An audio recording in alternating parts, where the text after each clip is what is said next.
Olá, meu nome é Daniel dos Apóstolos, lembrando que o meu apóstolo é apenas o meu sobrenome. Se alguém hoje em dia falar que é apóstolo de Deus, apóstolo de Cristo, apóstolo da igreja, esse tal é mentiroso. Não existe mais apóstolos nos dias de hoje. Todavia, aqui no meu canal eu falo sobre o Evangelho da Graça por meio da fé. Essa fé que não vem de nós, é dom de Deus. Ou seja, nós não temos participação na salvação. Deus nos capacita para podermos crer no seu Filho, Jesus Cristo, ao qual se entregou por nós no madeiro da cruz, pagando os nossos pecados com seu sangue tão precioso, ao qual limpa todo e qualquer pecado.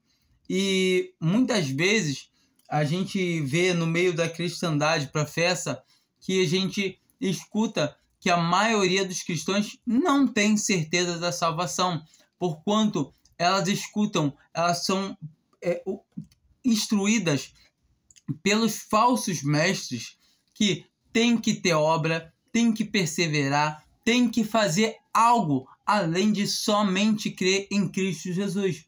A palavra de Deus afirma que a salvação é somente por graça, sem obras.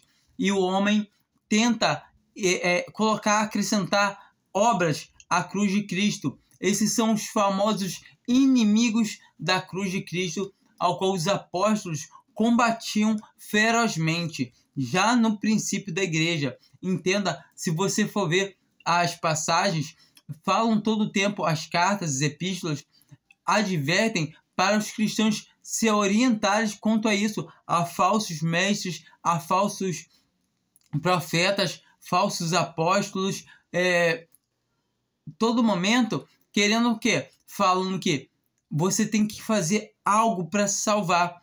Ultimamente, a gente encontra um grupo de cristãos falando que é salvo por graça, mas automaticamente você vê que os homens deturparam o sentido dessa palavra graça.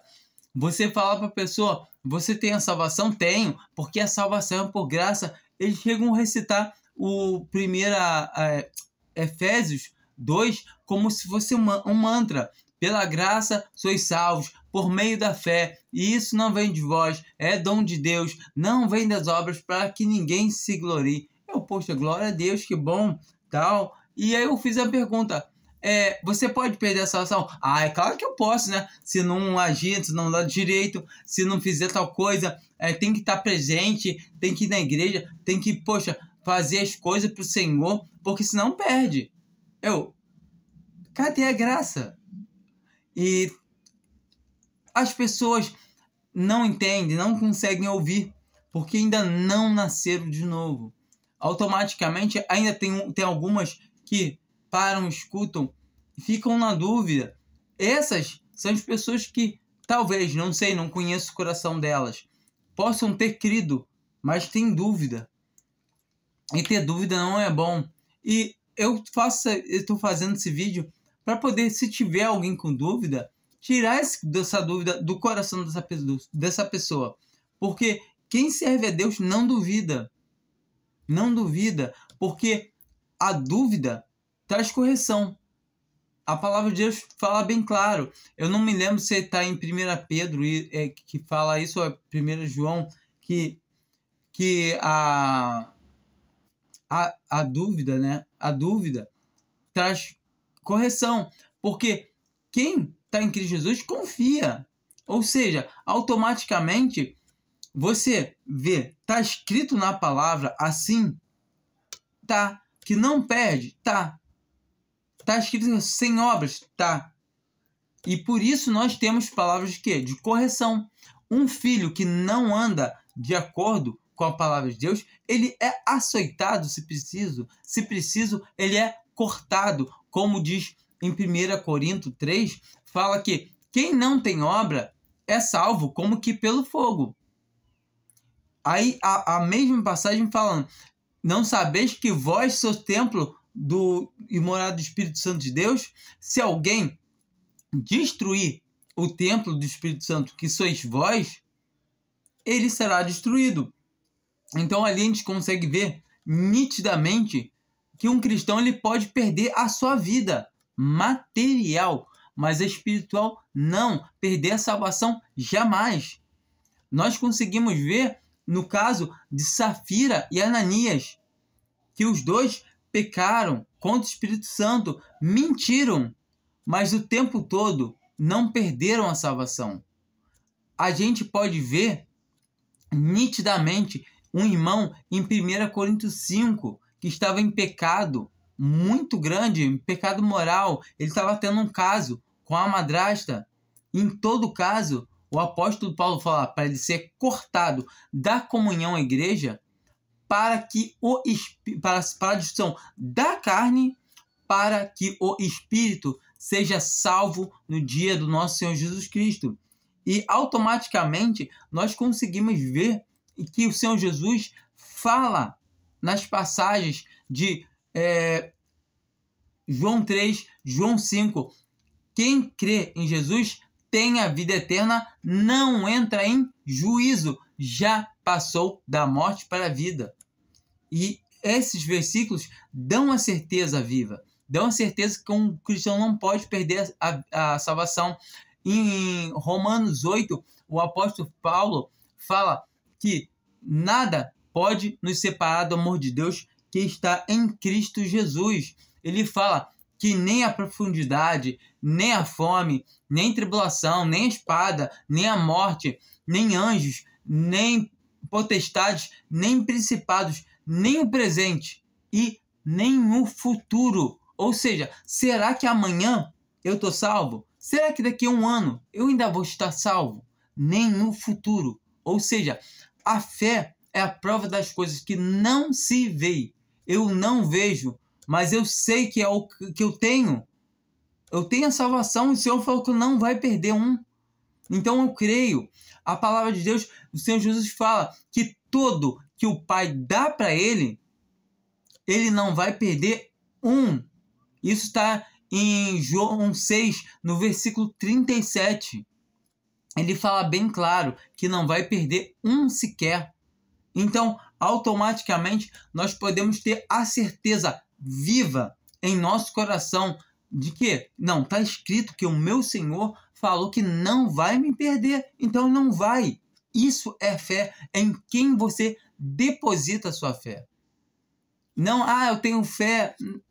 Está onde sua fé? Está em você, na sua capacidade de fazer alguma coisa? Então você está perdido mesmo. Realmente você pode perder. Você pode se apostatar da fé. Sabe por quê? A sua fé está na areia. Porque se você confia no que você pode fazer para o Senhor, realmente a sua fé é vã, é morta. Como o Tiago fala, tem tu fé? Me mostra a tua fé sem as tuas obras, que eu te mostrei a minha fé pelas minhas obras. Ali está falando de quê? A gente, quando lê a passagem, a gente vê se um irmão vê o outro irmão. Então, automaticamente, a gente vê que ali está falando de testemunho, de andar bem, de andar na retidão. Ele fala sobre o quê? Se vemos um irmão necessitando de alguma coisa e nos cerrar o estômago e falar que siga ele em paz, sem fazer o que é preciso para aquele irmão. Ou seja, será que realmente a pessoa creu? E, todavia, quando a gente vê nessa mesma passagem, a gente vê ele falando de fazer dissensão. Ou seja, então se fizer dissensão, se negar alguma coisa aí, perde a salvação? Não. A palavra de Deus não pode entrar em contradição.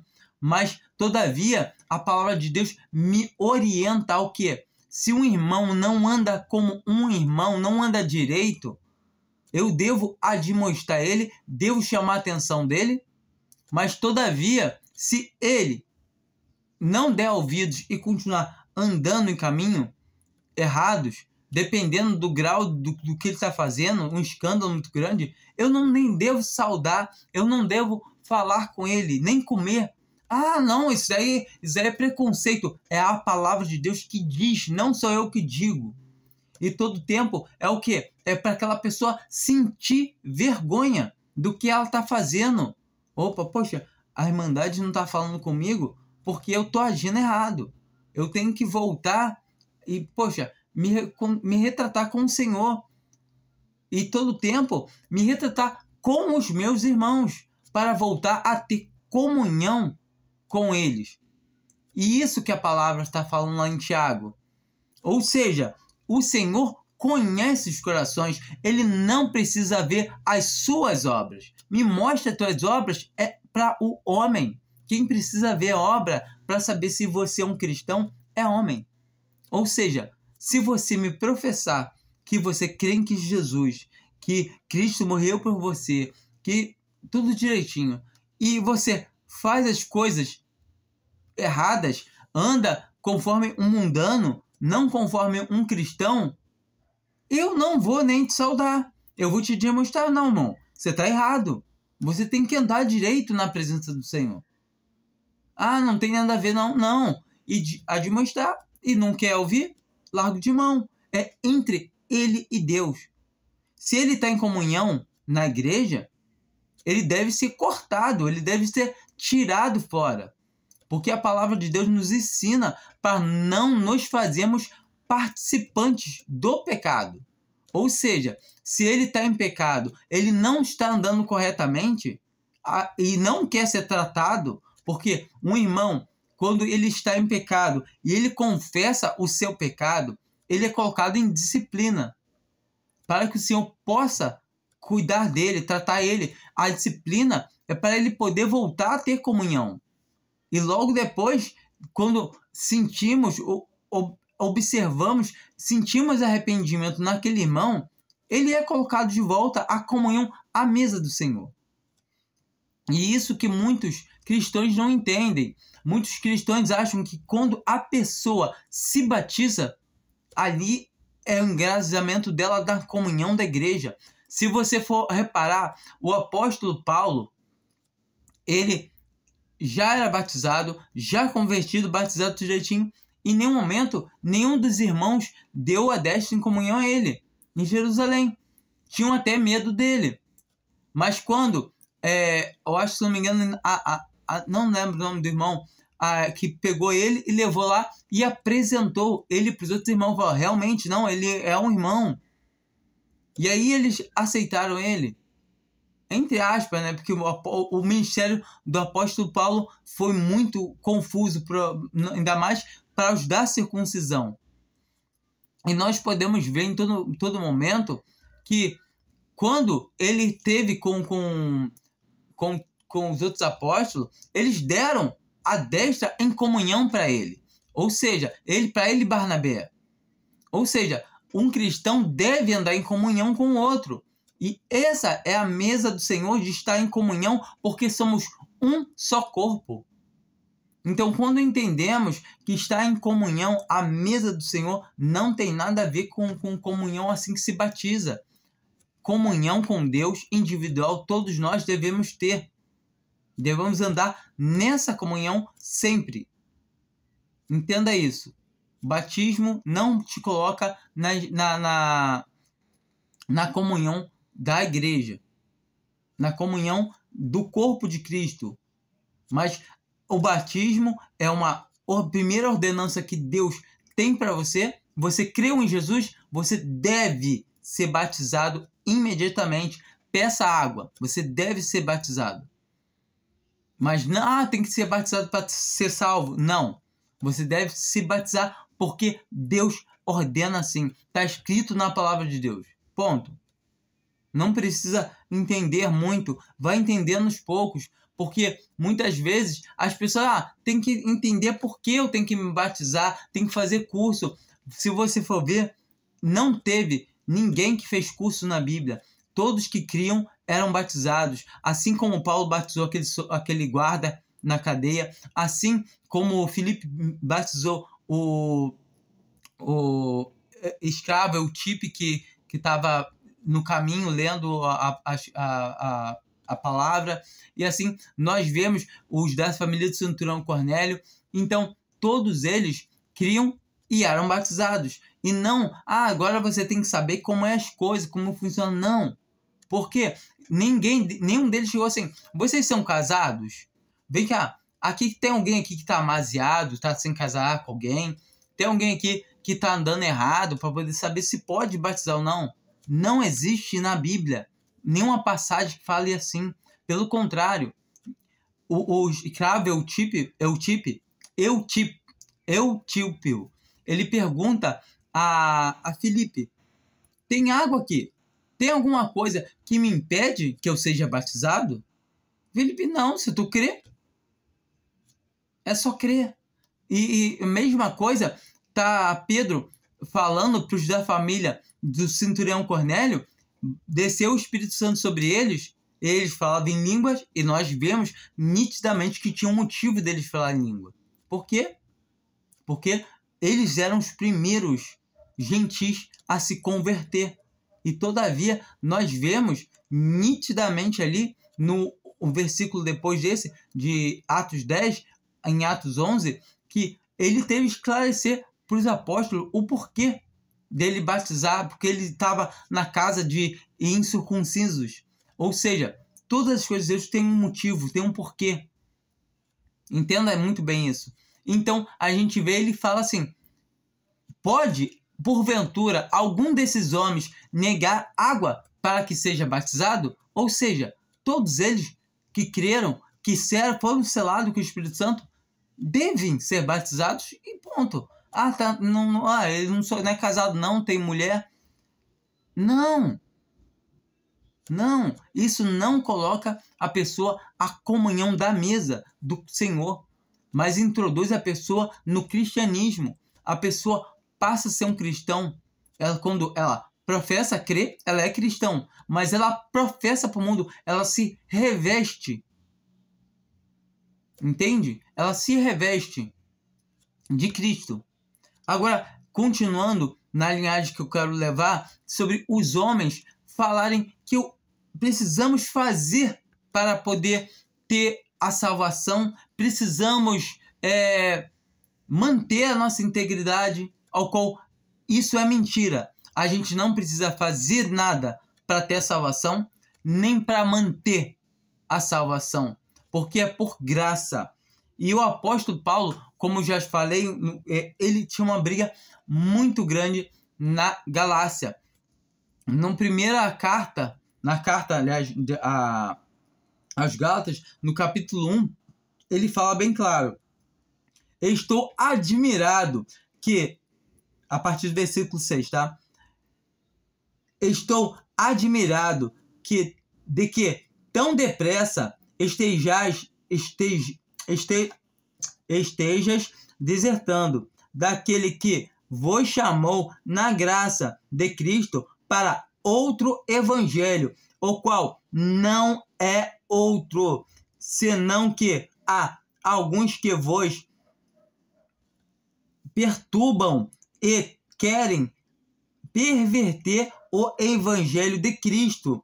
Então, naquele tempo, já tinha quem queria perverter o evangelho de Cristo, apresentando um outro evangelho. Entende? Mas ainda que nós mesmos ou um anjo dos céus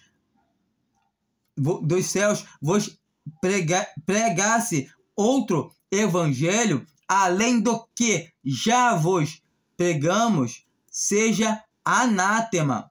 Como antes temos dito, assim agora de novo. Agora, novamente, o digo, se alguém vos pregar outro evangelho, além do que já recebeste, seja anátema. O apóstolo Paulo usa 2 versículos falando isso. Ele fala uma vez e repete de novo. Ele fala, agora, ainda agora, falo de novo, que seja anátema. E anátema é maldito ou amaldiçoado. Ou seja, alguém falar que tem que fazer alguma coisa, esses são inimigos de Cristo, que acrescentam obras na cruz de Cristo. A cruz de Cristo foi perfeita. Cristo morreu e ressuscitou ao terceiro dia. Ele derramou seu sangue, com seu sangue limpa os nossos pecados. E quando ele ressuscitou ao terceiro dia, essa é a confirmação de que Deus aceitou o quê? Aceitou. Faltou luz.